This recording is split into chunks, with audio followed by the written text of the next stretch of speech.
I was talking on mute. Hello. I love it when this person called iPhone just shows up. That's good. People, lots of people. I see people. Excellent. Look at all of you. I was talking on mute. Hello. I love it when this person called iPhone just shows up. That's weird. Good. Hold on. I gotta mute myself people on that. Okay. The reason it's weird is I am putting this on YouTube for the people that don't show up, so I can make sure that they watch the video tonight because it's so important. You guys can hear me. Nod your head if you can hear me. Excellent. Headbang. Boom. I used to have hair. Hey, looks like some people are here. Emily was upside down for a second. Bailey has a cat. I thought I saw another cat. Hey, Mr. Brock, where are you streaming this at? Like, what channel? Well, I thought you were subscribed, pal. It's youtube.com/mrbrock.net, but you spell out D-O-T. Okay, I accidentally looked up Herbie Brock. Who's that? Hi, am I right? Lame. All right. Hey, it looks like we got more people than usual. That's a good thing. Real ones will know that his name is pronounced Irby. Yeah, Irby, like, yeah, definitely, like oregano.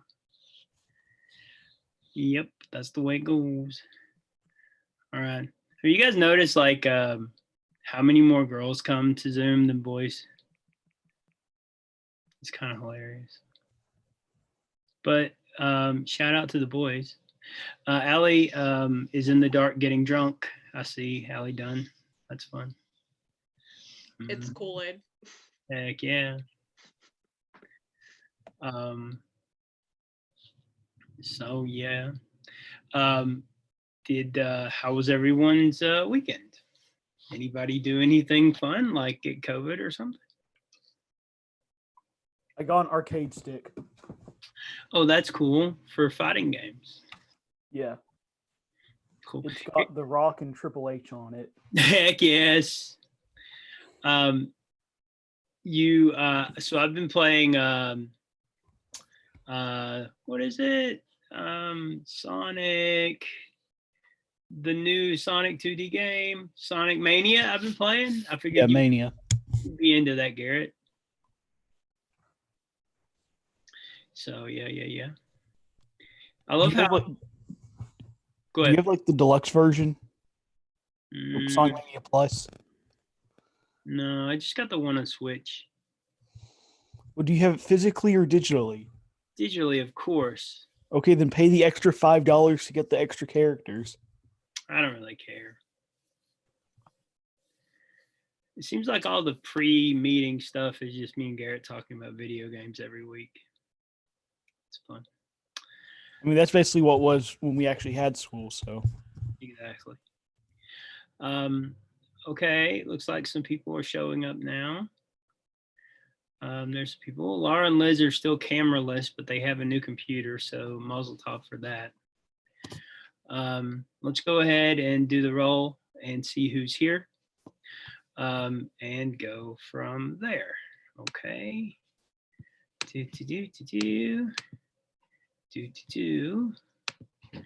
Okay. John Asher. Here. Laney Bryant. Here. Holly Craig. Bailey Cromer. Here. Landon Dillingham.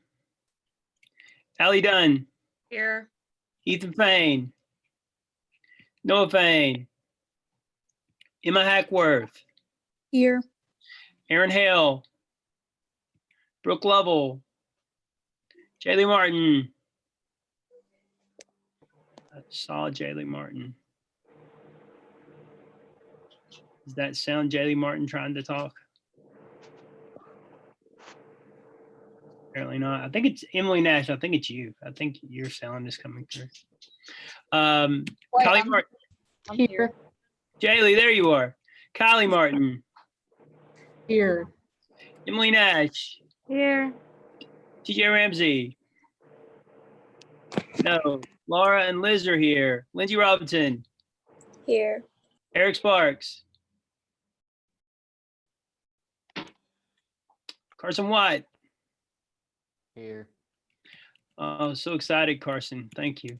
Joey Alcorn. Here. I just joined. Who is it? Ethan, I just got on. I got you. Thank you. All right, no problem. Bryson. Here. Ashley. Brenda. I saw her too. Are you saying here, but your mute button is on, Ashley? Okay. Aslan Brock. Michaela Bullock. Here. Matthew Chastain. Here. Reese Koger. Isaiah D. Hart.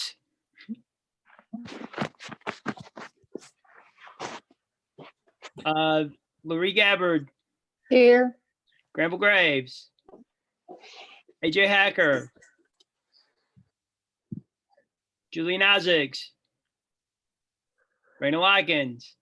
Here. Ali Martin. Daniel Mullins. Courtney Here. Payne. Oh, Daniel, you're there.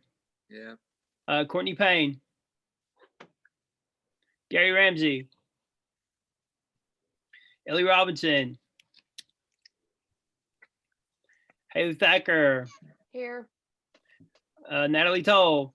Here. Samson Weaver. Taylor Whittemore.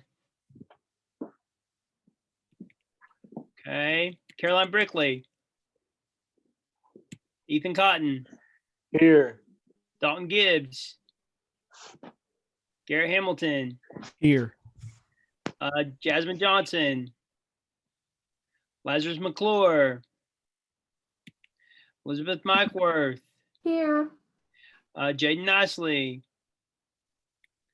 Halek Payne. Gracie Payne.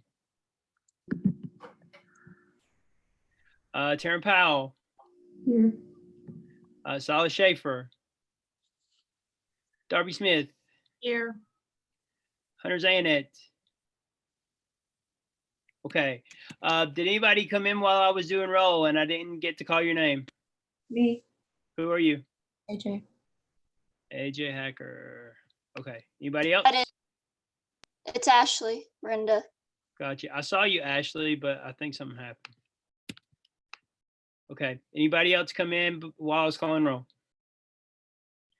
Excelente. Okay. So, here's what we're doing today. The first thing is, thank you guys for coming to class today. We have this class and class on Thursday, and then we're taking the AP exam.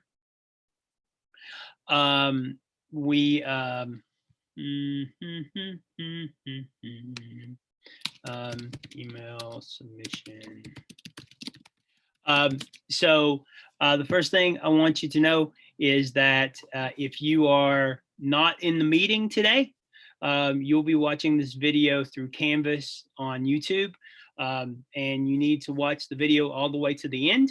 And at the end, you will get the assignment that is due tonight at midnight. It's a very simple assignment that takes about 7 or 8 minutes, but you've got to get it done tonight before midnight. If I do not have it before tonight at midnight, I am calling parents tomorrow because I do not know whether or not you're taking the AP exam. So you have to do that. You can do it as soon as this video is over. You people that are in here today, it'll take you 5 minutes, probably like 3 minutes, to be honest. Okay. So that'll come at the end of the video.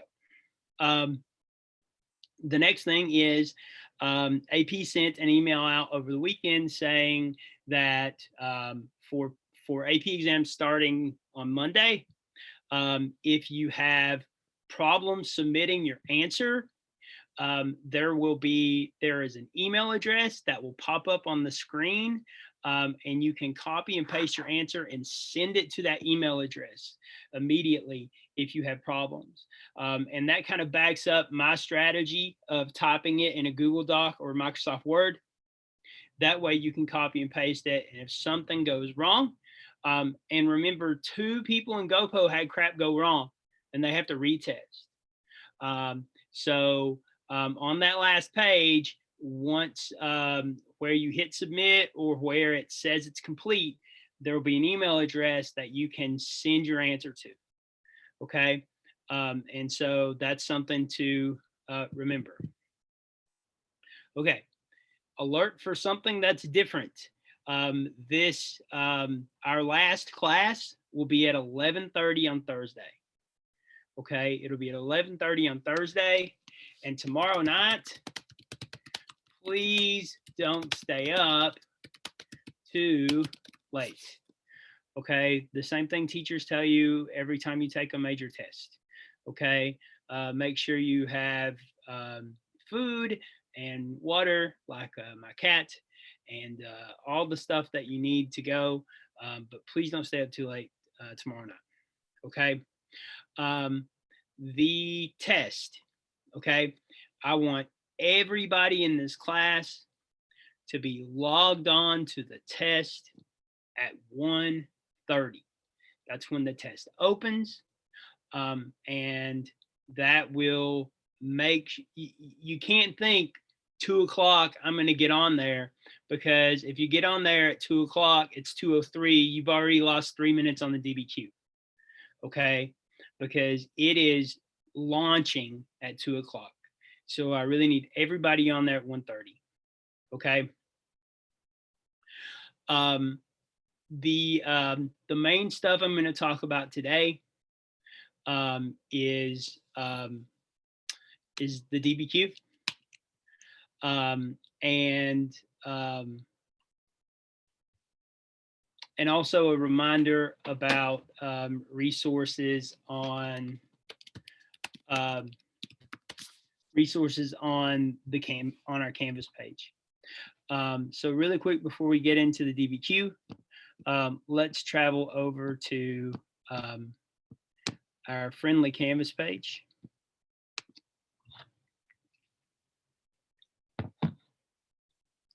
And one of the things that I asked for you guys to do Thursday morning is to go through each of these links, especially these first 3, and make sure you have your stuff ready. Okay. And this is at the very top of Canvas. Okay. In the exam day module, it'll have the walkthrough, which is the demo. No, that's not the demo. That's like the big long doc. It's a YouTube video is what it is. Okay. So they'll have the YouTube video, another YouTube video that's the rules about the DBQ, another YouTube video that's steps to take before exam day, and then this demo.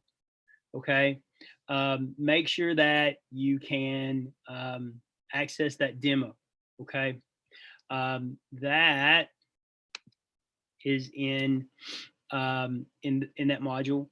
The other thing, I've already had you do this, but man, I would double check that I have this, that I have this Google Drive folder right here, that I have it open, that I have the documents out of it open that I need, and that I also have it on my desktop.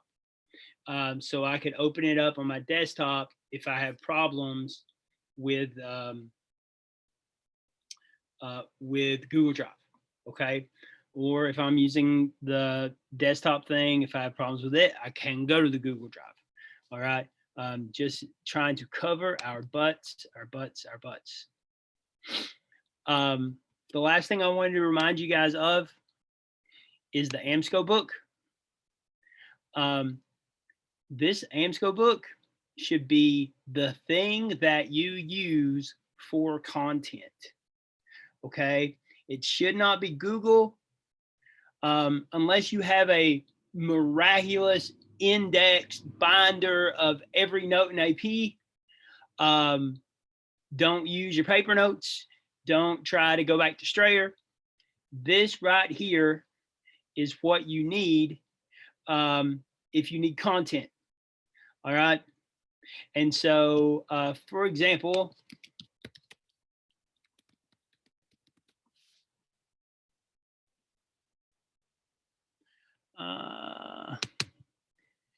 so, oh, is this the thing? No, that's wrong file. Hold on, it's 2020.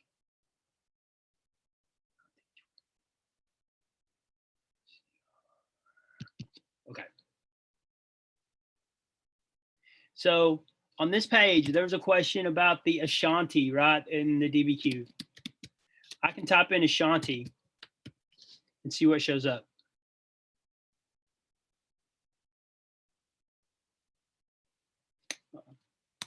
Looks like this one has it with an E.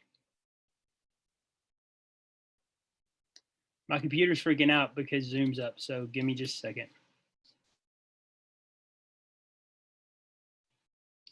Okay, so here, one time in the book, Ashanti shows up, and we can see that it is in resistance, resistance to imperialism, okay, in decolonization. And because the Ashanti is there, I can go back up and read about them real quick and see what we got. A mighty warrior queen led a rebellion against the British.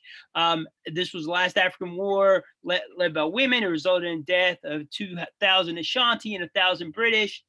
This is outside info that you can use. Okay. Apwh Kalani was on there. Let's try just Hawaii. All right. Look at Hawaii, how much information I have on here. Hawaii had Japanese laborers. Let's see, let's do Apwh Kalani and see if we can get her. L-I-L-I. There's like apostrophes in there and stuff. Kalani. Anyway, there's definitely documents you can find in there. I just wanted to point that out. Okay. Let me move you guys on my screen here. Okay. So AMSCO. Okay. I have got some questions from people over the weekend about DBQs. I wanted to address them really quick. I want to take some more questions from you guys about DBQs. I want to look at 3 excerpts from DBQs that people submitted, and then talk about assignments, and that's what I'm going to do today. Okay. Here is. Hi.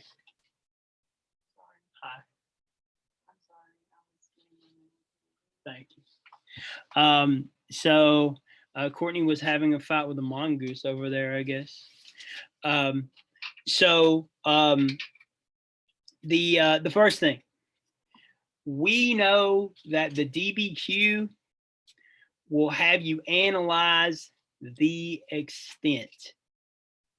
On our practice DBQ that you guys graded, it said evaluate the extent to which indigenous people's reactions to state expansions differed during the period 1750 to 1900. Now, I've been like a real stickler about extent all year. I've said it needs to be how much, right? Because that's what extent means. So I watched the same video you guys watched. I also went and looked at some of the examples that the official AP people gave. And what I noticed is they're being a whole lot broader with what extent means than how much. Basically, and I know this from, I actually asked this question on the Facebook group, and it was like overwhelmingly, the people that graded the essays said this, that here's what this question is actually asking, okay?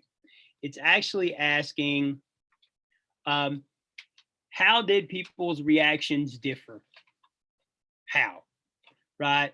And so I don't know how easy or hard it is for you guys to see how that's just saying how they did this and they did that, right? It's asking for effects, right? What are the reactions? What are the effects of the cause? The cause being state expansion. Okay. And so don't get freaked out about extent. Okay. Just basically answer the question, which is give differing, crud. How did it differ? And of course, if it's asking for how it would differ, your other paragraph is going to be, how is it similar? Do you guys see that? Okay. And that's kind of the roadblock that a lot of people hit on this, because what a lot of people saw was, what were some reactions? And they never addressed how they were different. Okay, and how they are different is the question. So please hear me on this 2 days before the AP exam. Please hear me that you've got to read the question. You've got to, it's not dumb at all. It's not dumb at all to, at the top of the DBQ organizer, I'm going to scoot it down and put it here. Words in the prompt I have to know. And it's not dumb to jot those things down. And so for this one, move out, move to the side, over here, move to the side, move the people. Let me make you guys very small for a second. Over here, what are the words we would pull out? We would pull out reactions to state expansion, differed.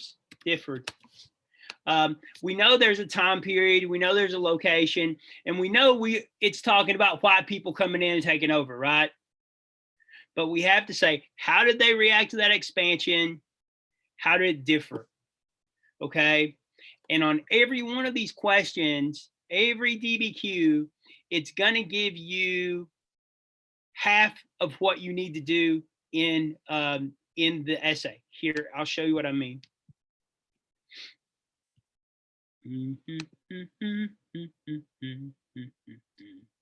Okay. So at the very beginning of the year, we talked about historical reasoning processes. Okay. And there's only 4 things the DBQ can be about. It can be about cause and effect. It can be about changing continuity over time. It can be about compare and contrast. Read the source line is supposed to be back this way. And those are the 3. Sorry. Comparison, causation, continuity, and change. All right. So compare and contrast, cause and effect, change of continuity. All right. And these are the 3 things that that's all the DBQ can be. All right. And so what the DBQ is going to do is it's going to say, give me causes.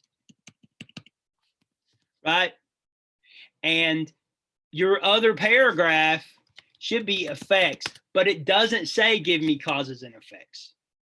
Okay. It'll say, give me changes. Okay. But it doesn't say give me continuities. It'll say compare. Remember, compare means similar, but it doesn't say contrast, but you need to do that. Okay. And so I saw that in about I saw you guys doing that in about half the DBQs I saw. But in about the other half, the biggest thing I saw was you guys were saying they were violent and they were nonviolent. But a correct thesis statement would be they differed in that some African nations, such as the Ashanti, were, I don't know, nonviolent, whereas some Asian nations were violent, or whatever like that. You have to say they differed. And you should also, in your thesis statement, say how they were similar, right? So this kind of essay, and your boy thinks that it will be a similarity and difference, okay, a compare and contrast essay tomorrow, because they're kind of being nicer to you guys because of the coronavirus. And based on the GoPro test, I would say that's the case. So there's your groups. They were similar in that they did this. They were different in that they did that. Okay. And so that's something I really want to hammer home. Okay. Another thing, about 80% of you guys watched the video before you did the peer reviews, and I really appreciate that. And one of the biggest things that came out of that review of the Indigenous Peoples DBQ is that you really need to read the source line, because the source line can give you a lot of information about what's going on in the document. If we go over to the Indigenous Peoples one, the Indigenous Peoples one, the source line says the Tonghawk. Well, here's the thing, guys. I teach AP World, coach the academic team, and have a master's degree. Never heard of the Tonghawk, no idea. All right, but if we read, it says that they were Koreans. They're Neo-Confucian, and that they were against the imperialism. Okay, if I describe what Neo-Confucianism is, if I can remember that, or if I can search for it in AMSCO, I get outside information. If I talk about how this is similar to the Boxer Rebellion, this is similar to the self-strengthening movement, this is similar to the Taiping Rebellion of countries resisting using Confucian and traditional values, then I can get the outside evidence. Okay, but if I don't read that, like I should read the source line first, and then whatever they throw down here with the asterisk.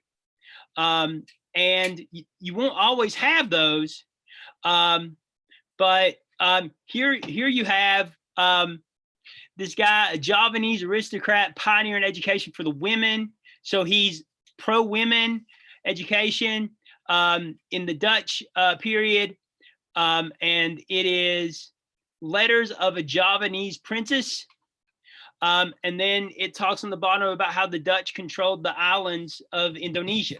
And we actually talked about that in class. And then there was some indirect rule. Okay. We need to read the source lines. That will help you with sourcing and just knowing where the document is. Okay. I learned that the word sourceable is not a word. I learned that when I was putting this together. So I think I said this in class on Thursday, but I was still kind of cobbling it together in my mind when I said it. And so I wanted to say it more clearly and kind of reiterate it here today. Okay. You know that if we pull up, hang on just a second.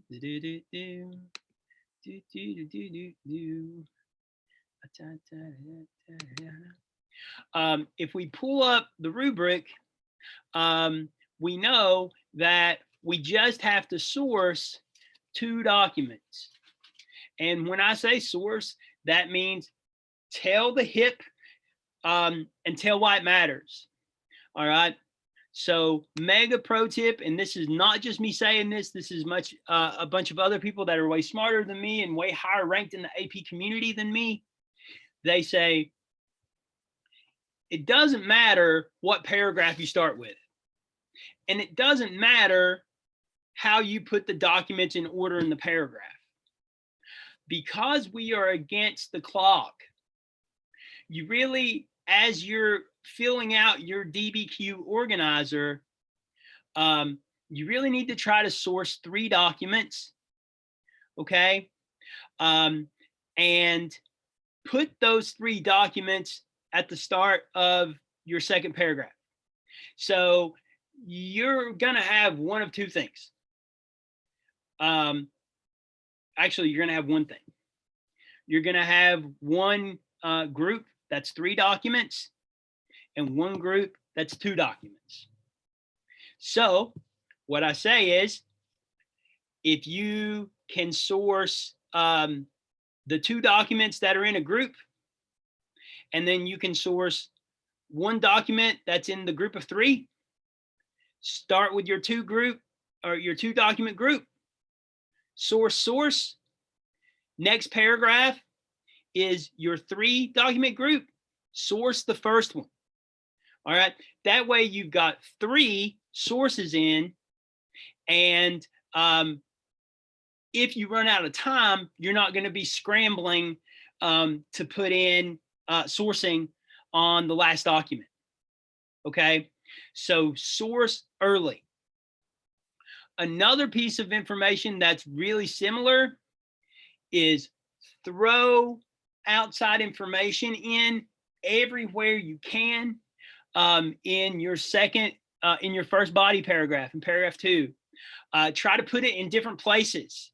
You know, this is similar to this also did this. Very important thing here. Definitions are outside information. Connections are outside information. Other reasons, other causes, other similarities, other differences. Anything you can do, throw it in everywhere. Not in the first paragraph. Paragraph 1 just needs to be context, thesis statement, you're done. Paragraph 2, topic sentence, start working the document and throw in every piece of outside info you can get. Okay, and that's why it's important to use that organizer that you can put in some outside info as you go. Remember, I said it's a waste of time to try to print these documents, but printing out that DBQ outline organizer is not a bad idea. And even if you don't have a printer, pull it up on your computer, get a piece of paper out and draw it out and make it for yourself. I think that's a really smart thing to do, to have that so you can take off. We're doing another DBQ tonight, and I would definitely I would definitely consider either printing it off or making a copy of it myself and practice using it tonight. Another thing that I saw kind of half and half is all you have to underline. Underline doc numbers every time. That helps the reader. Underline the phrase "this shows" when you're doing your title thesis, and then underline "this is important because," and that is it. I saw some people underlining the actual sourcing, where they would say, you know, this document was written by. The reason I say and everybody else says that you don't have to do that is because everybody does it. Every kid can tell you this was written by an Ashanti leader because it tells you it was written by an Ashanti leader. And so people aren't really looking for that. When we're reading DBQs, we usually just skim over that and see if they gave white matters. So this is important because is what you want to do there. Another thing that's not on here, well, I'll skip that. And then finally, read and reread the sentence by sentence guide. Because of the examples that it has, and because of how it's tailored exactly to this DBQ, and it tells you what you have to do for each specific line, really use that as a resource. Okay. So I'm going to stop sharing. We'll go back here. So I know I got maybe 6 or 7 questions about DBQs over the weekend. And so I want to open up now for any that you guys had about maybe what some of the DBQs you weren't sure about how to grade it, or if you have questions, or when you wrote your DBQ or whatever. Let me know what kind of stuff you guys are thinking or have questions about.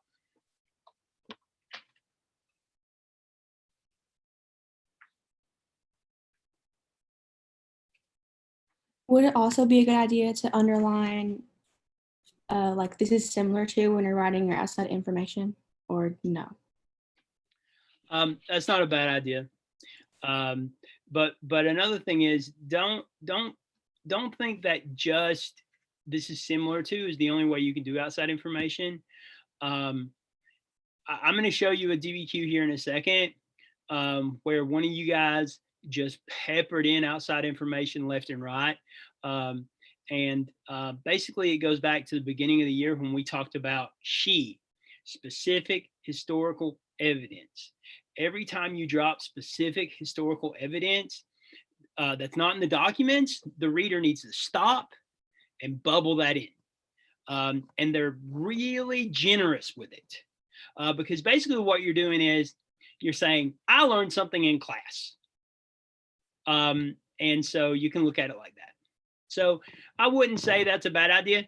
Yeah, good. Other people.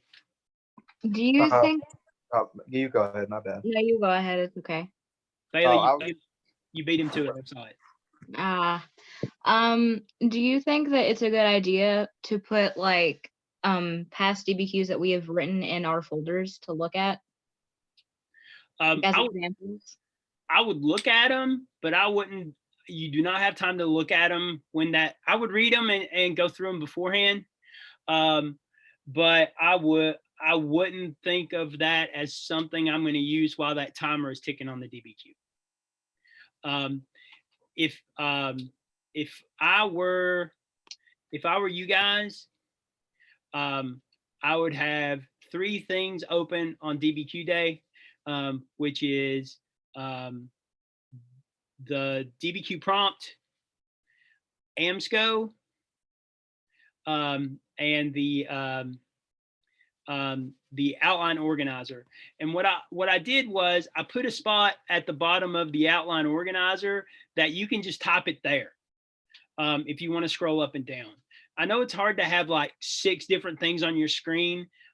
So I put a place at the bottom of the DBQ organizer that you can type it there and keep going up and down if you want to do that. But smart to look at those things. But I wouldn't do it on exam day. Here's another thing.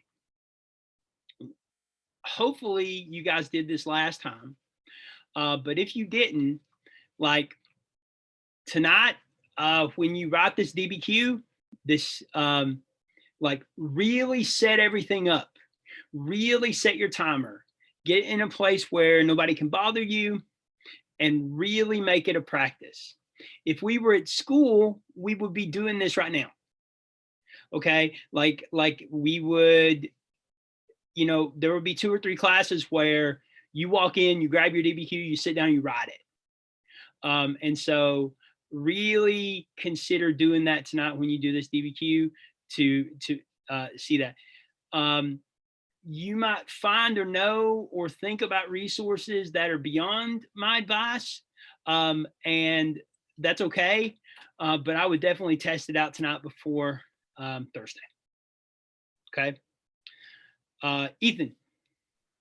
I was gonna ask if you would like recommend like a certain amount of time that we started to fill out our organizer before we started on the actual DBQ. You say like 10 minutes or something? Yeah. Yeah, but you know, if it takes 15, it takes 15. The documents are probably going to be pretty short. And what I'm about to say right now is a really important piece of information. Slow down when you are reading the documents and jot down the things that you understand in your DBQ organizer. Don't just skim them. I'll show you an example of a DBQ today where one of you guys skimmed the document and you came out with the exact opposite of what it says. So slowing down and reading the documents and really trying to pull the information out, brainstorming about sourcing, and in your head, you'll see how it's going to tie to thesis, right? This is the thing that's similar to this thing. So these 2 things were similar. These 2 things were different. These 2 things were causes. These 3 things were effects. You'll see that as you go, but you got to take it slow. And if taking it slow means it takes 15 minutes, go ahead. I would say if you get up around 20 and 25, you're in trouble. But that's something for you to see tonight and then change tonight if you see that's the case. Okay, good question. Other questions?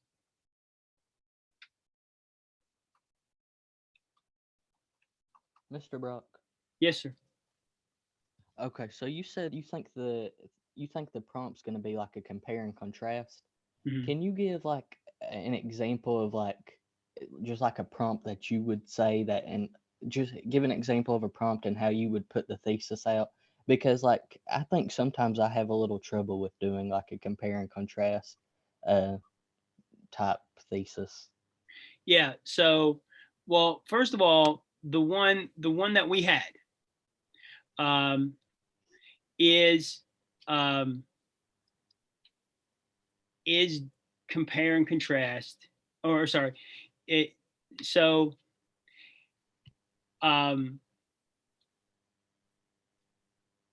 compare, right, is similarities, Mm-hmm. and contrast is differences, right? Yeah. And so, so the DBQ that you guys just wrote says evaluate to the extent to which indigenous peoples' reactions to state expansions differed during the period of 1750 to 1900. So basically, it's saying compare, right? Show comparisons. Well, actually, it's saying contrast, show differences. Yeah. And we know we want to do the other skill, which is compare and show similarities.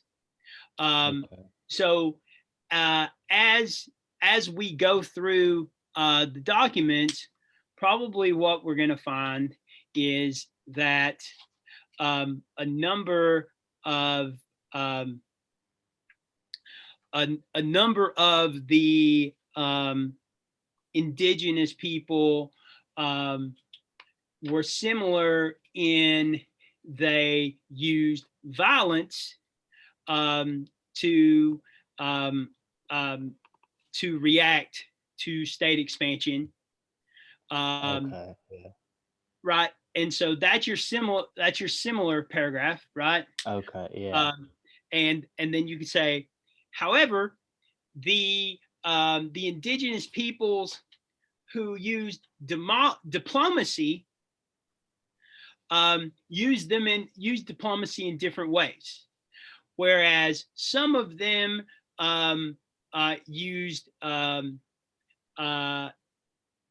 utilized their resources as a way to persuade the imperialists. Others tried to show themselves as equals who did not deserve to be overtaken. Okay. And so you have a paragraph of similarities and a paragraph of differences. Okay.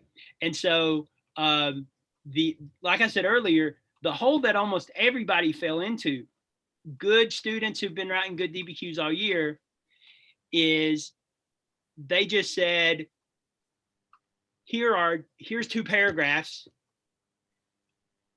They resisted violently in this paragraph, and they resisted non-violently in this paragraph. All right. Yeah. Having a thesis statement that says that it's different, that says that they did it violently with a piece of evidence, but what's it? Similarities or differences? It says differences, right? So they did it violently with a piece of evidence, but some did it with diplomacy with a piece of evidence. You get the thesis point there, right? Because you actually get the thesis point as long as you give differences in your thesis. But you do the similarities because that's your other paragraph. Okay, gotcha. Okay. Now, you also, that's compare and contrast. Okay. Okay. And those are the examples that they have given us. Give me just a second here.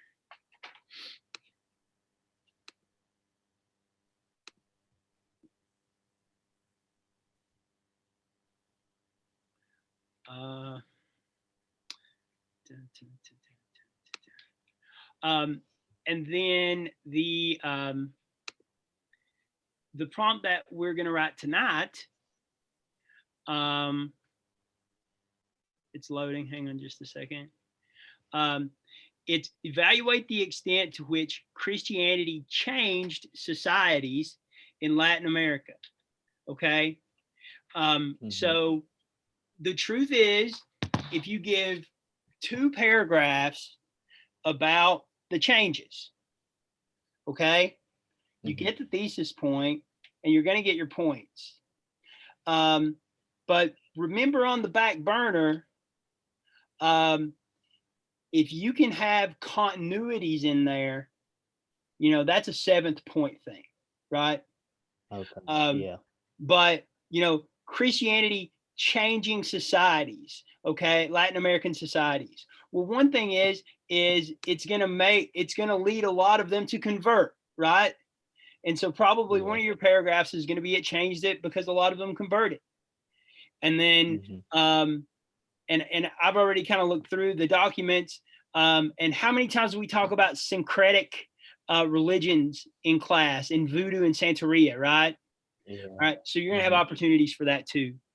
But it seems like similarities, compare and contrast, is something that I mean, I could be wrong, right? But when you look at it, it's going to be one of the 3: cause and effect, compare and contrast, or change in continuity. Gotcha. Okay, cool. Other questions?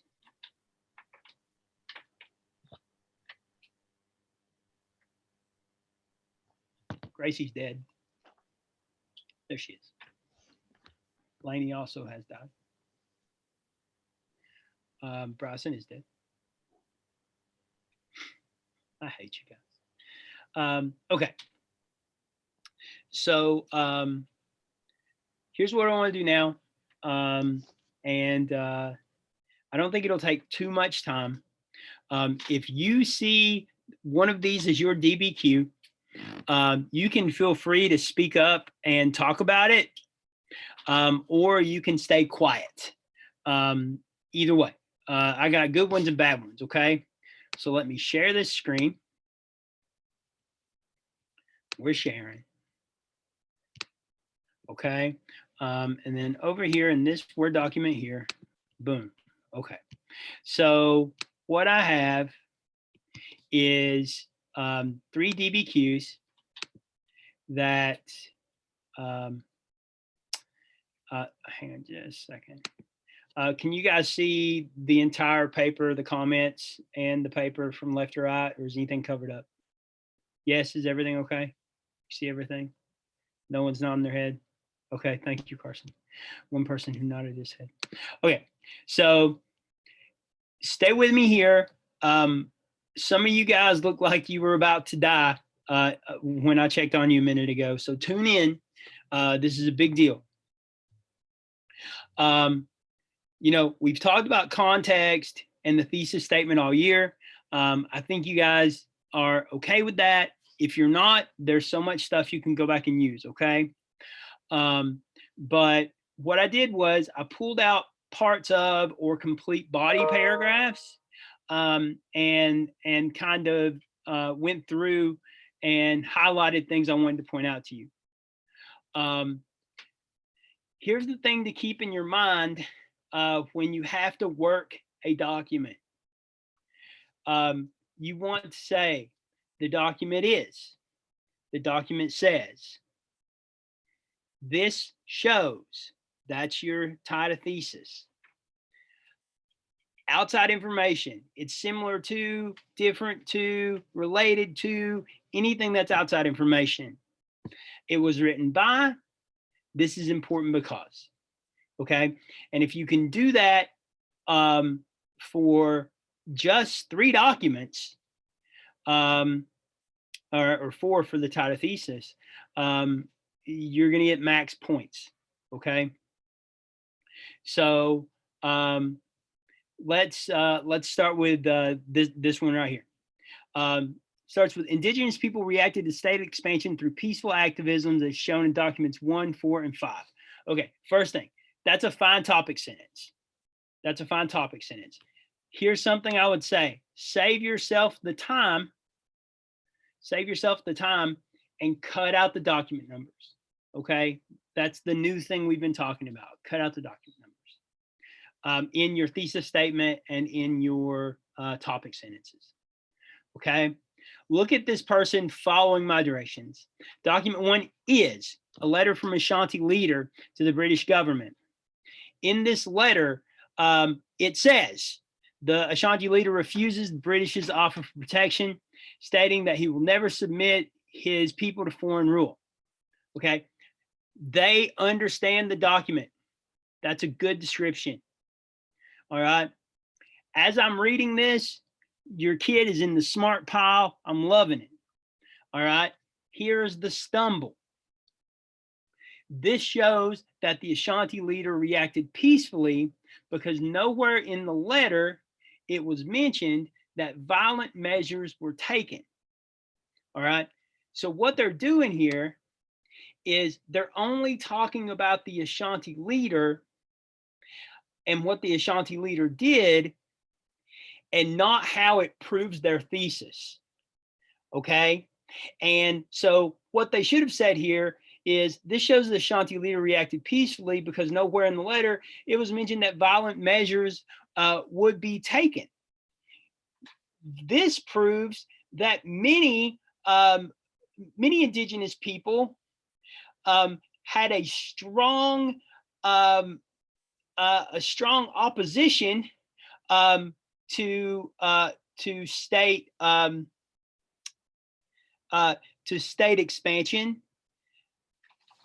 However, they would not. It did not seem that. But it did not seem they were willing to become violent. Okay, so in the title thesis, you have to say this proves the thesis because it said that. Okay, they do the same thing in the next document. It's a letter from Lulu Akalani document describes Liliuokalani's peaceful protest. She also asks, oh, by the way, guys, always use past tense, right? This is history. Always use past tense. So we would say she also asked. She also asked for due process of law and compensation for the land that was being taken. Okay, good description of the document. They understand the document. Okay, this shows that Liliuokalani did not want to answer violently to the United States request. Instead, she wanted to peacefully create a deal that would allow for both parties to benefit. There's nothing all-encompassing that goes back up here and proves this. Okay, and so the same kind of title thesis I would use there is the same thing I did for the Ashanti. Okay, so they didn't try to source the Ashanti one, and I would say, remember, try to source your first 3 documents. That way you can get the sourcing out of the way and write fast. Okay, they do try to source this one, and they say it was written by Liliuokalani. It's important because it shows that she's willing to do whatever it would take, even selling the land, to protect the inhabitants to preserve their culture. Okay, so it's just further explaining. Okay, they're just further explaining the document, further describing the document, and they're not saying why her point of view is important. And listen how simply we could source point of view for Liliuokalani. This letter is written by Queen Liliuokalani as the sovereign queen of Hawaii. She had a lot at stake in writing this letter. She probably was worried about losing the lineage of her crown. And therefore, she used harsh words in defense of her country, right? Remember, when it comes to why it matters on the sourcing, this is important because on the sourcing, it's what were they really saying? What did they have deep down? Okay. So this student did some good, they did some bad, and I really want to point out some good that they do here at the end. So we're talking about Liliuokalani.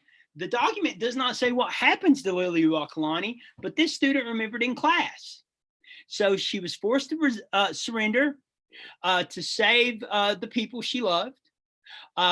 If she would have continued to refuse, violence would have broken out, resulting in many deaths. So there's your outside information, just adding to the story, right? And Liliuokalani is a really common example that that people are going to use. And so, you know, when you get a 5-document DBQ, 3 or 4 of the documents are probably going to be written by someone you've never heard of, or about topics you've never heard of. But 1 or 2 of them might be like, oh my God, I remember that. That was the Boxer Rebellion. All right, keep that in your head that you can just start rattling out Boxer Rebellion stuff at the end of your paragraph and get your outside evidence. Remember, the bar is low on outside evidence. You just throw it in there and you're going to get it. Okay. Real quick, let's look at 2. Okay. The first thing I want you guys to notice is that this person typed this into the box.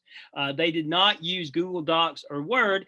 I know that because they have spelling errors.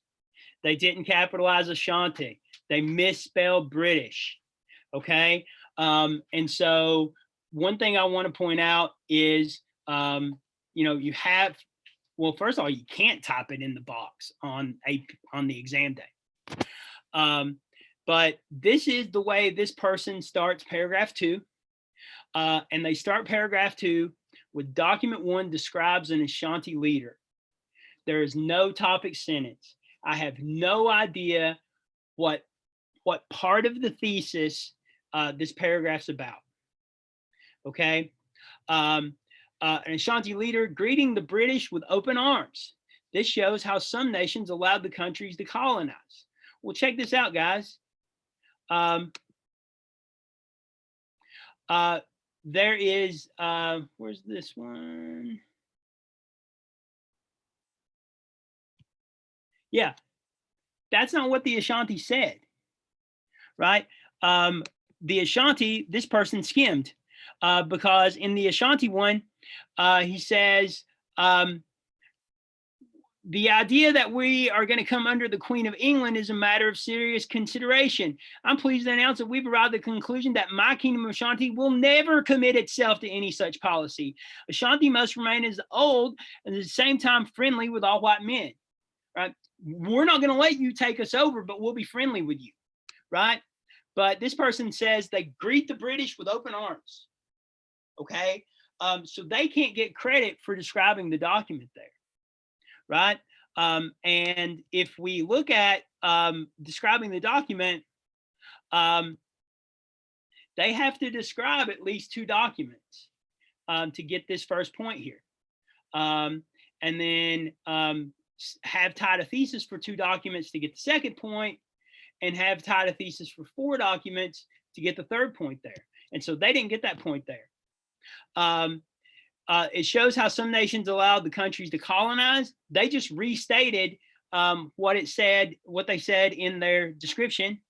It was written by a Ashanti leader. This matters because it shows the leader of these nations treated the arrival of foreigners and welcomed them. They said the same thing 3 times. Do you guys see that? Okay. They go on to document 4. Hawaiian leader is upset about the colonization of her lands, asking for peacefulness and harmony between the 2. This shows that the queen did not rebel against her colonizers, but showed distaste for them and asked them to leave. This was written to peacefully tell the United States how they feel. Okay, that's a good purpose, right? This matters because it shows the queen not wanting to fight. Okay, that's not why the purpose matters. Okay, we got to go further. All right. And then I saved the best for last. You can probably tell because of the size of this thing. But I just want to read it to you and point out the things that matter. Time period, reactions of indigenous people to state expansion differed. It was large, as shown. Some groups of indigenous people reacted to state expansion with violence and war. Okay. So there you go. You got your thesis statement, or sorry, your topic sentence, which is half of your thesis statement. Didn't have to use the document numbers there. Underline the documents here.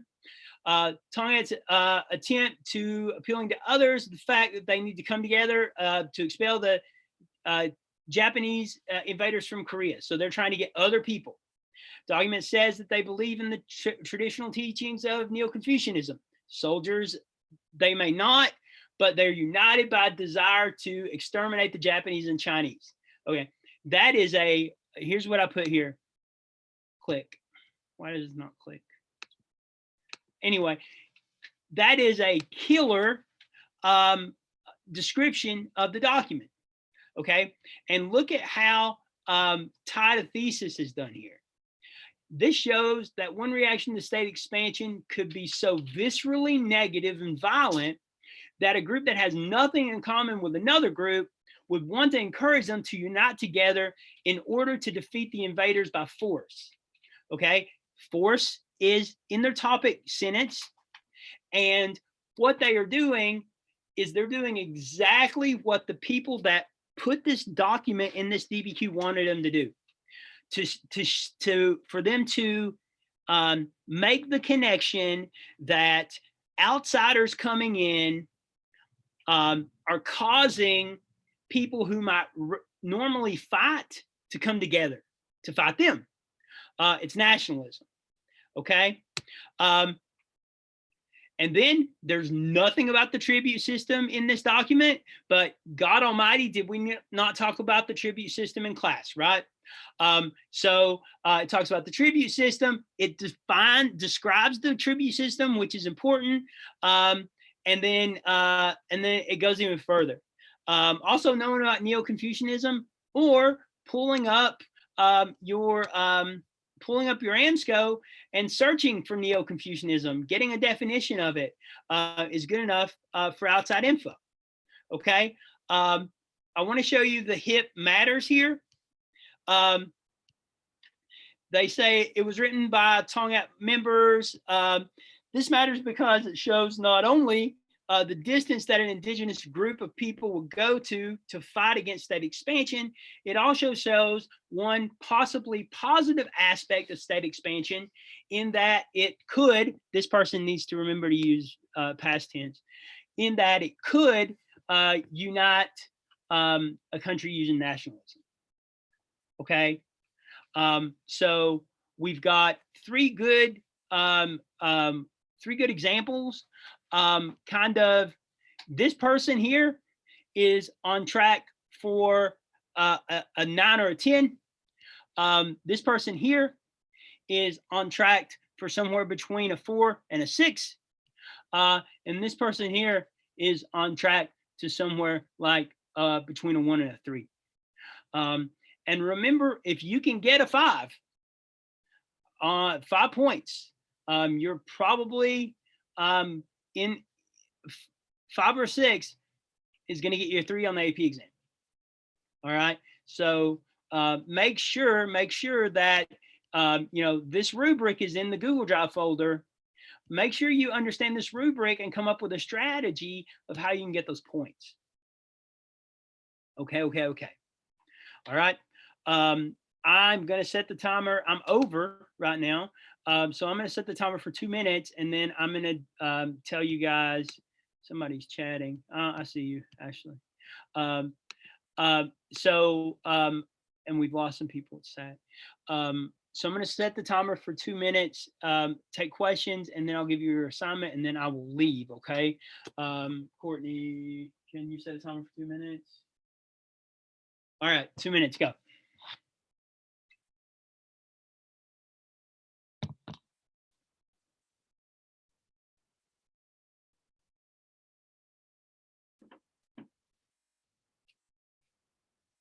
Anything about what I just said? I have a question.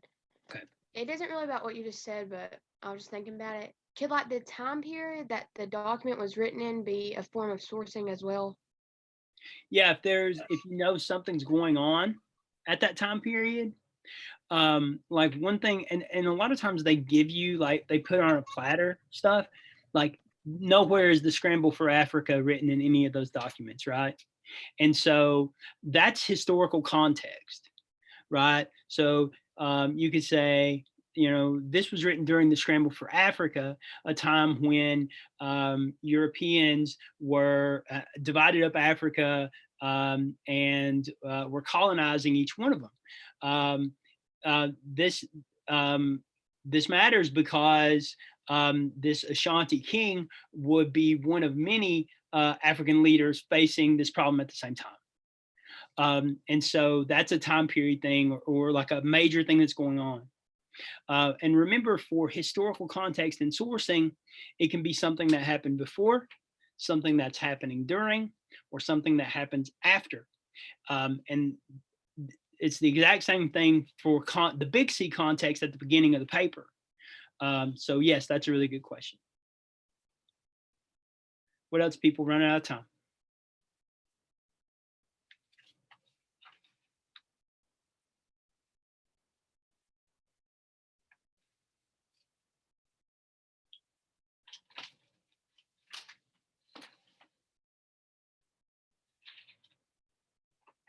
Nobody has anything? That's 2 minutes. Okay, so let me show you what you're doing tonight. Okay. Okay. So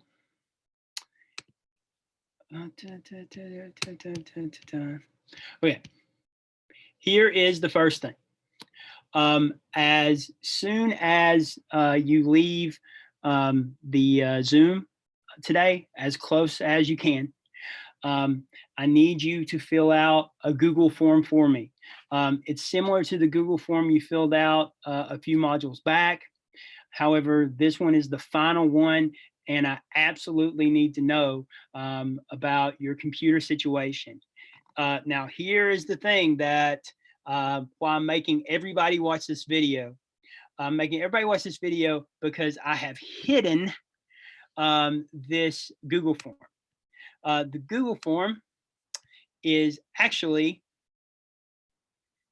hidden away in module.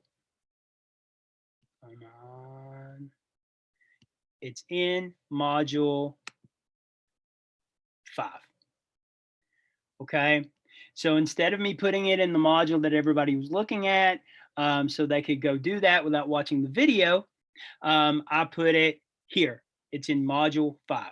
Okay. And so I'm putting this up on Edpuzzle so people can't fast forward through. If someone asks you, hey, what's the deal with the secret thing? Don't tell them, make them watch the video. It'll help them pass the AP exam, okay? So that's the midnight assignment. It has to be done tonight by midnight. If not, I will call your parents. I swear, I swear, I swear. Okay? The next thing. Technically, all this is due, well, this is midnight, okay? The rest of this stuff is technically not due until 11:30 on Thursday, which is when we'll meet for our class. But I really think in order for you to use your next 2 days wisely, that you do the new DBQ that will be up as soon as I hit end here on Zoom. It's Effects of Christianity DBQ. I really think you should do that tomorrow. And I think you should do it early enough tomorrow that you can watch the 1-hour video about that DBQ afterwards. Because it's going to be the people from AP, the people who write the essays, the people who are the chief graders, talking about how you get points and how you don't get points, and it'll be based on an essay you just wrote. Okay, so that's the DBQ video. And then all of the exam setup stuff is due on Thursday morning. Okay, I would do that on Thursday morning.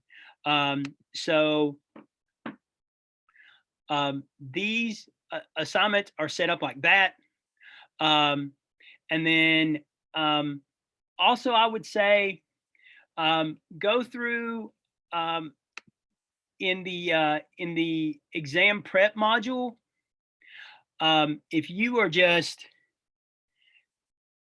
gonna bomb this DBQ, that DBQ help link on there has the Heimler videos if you didn't watch them or if you need to watch them again, and also my videos and my files that are broken down by the points, and they'll load here in 7 hours.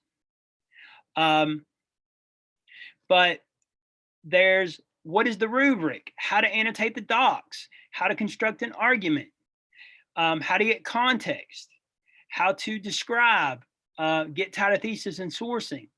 All that stuff is there, and those are videos I made. Official AP videos are there too.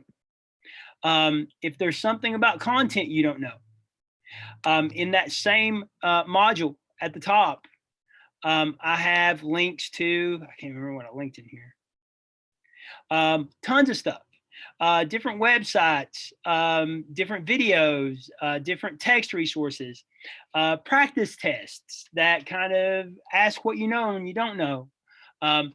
All that stuff is there, okay? You just have to remember we're only writing a 5-document DBQ with a different rubric, and that we only have to know units 1 through 6. So if it happened after 1899, it did not happen, okay? All right, so that's the info about the assignments and all the good stuff. And now I will open it up for questions, and we will go because I know you guys get antsy when we go over an hour. Any question about anything at all?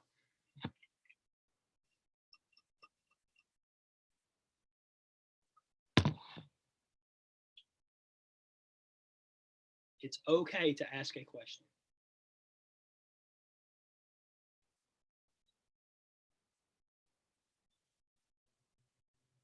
Okay. Thank you guys for coming. I really appreciate all the hard work you're doing. Take your time to do this last little bit right. It really could be the difference between you being happy in July because you got the score you wanted, as opposed to you being sad in July because you didn't. I always send out texts to people who passed the AP exam. And I'm always excited to do that. And I really want to do that for all you guys. I want to congratulate you. Okay. I'm always here. Just reply to remind and it comes straight to me. That seems to be working well. You can email me.